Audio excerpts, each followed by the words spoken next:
A video taken on Paul Murdaugh's phone details an interaction between him and others.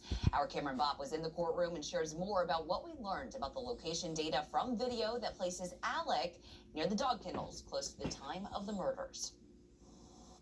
The state presented a lot of detailed evidence, a lot of numbers and data, and not only did that cell phone data appear to narrow the gap during which the state believes Alec killed his wife and his youngest son, but a video taken by Paul places Murdaugh at the scene of the murders just minutes before they happened.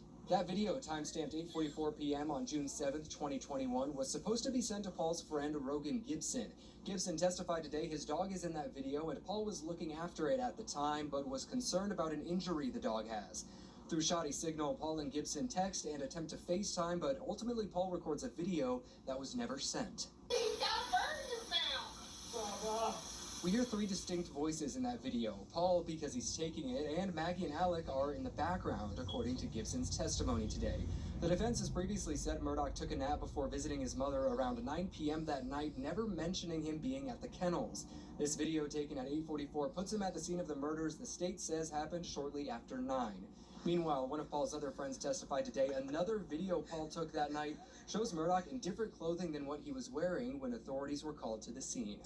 Just before Judge Clifton Newman adjourned the court today, he said his first order of business when trial continues tomorrow morning at 9:30 is to rule on evidence regarding Alec's alleged financial crimes and whether the state will be allowed to use that evidence in their case to establish a motive for why Alec might have killed his wife and his son.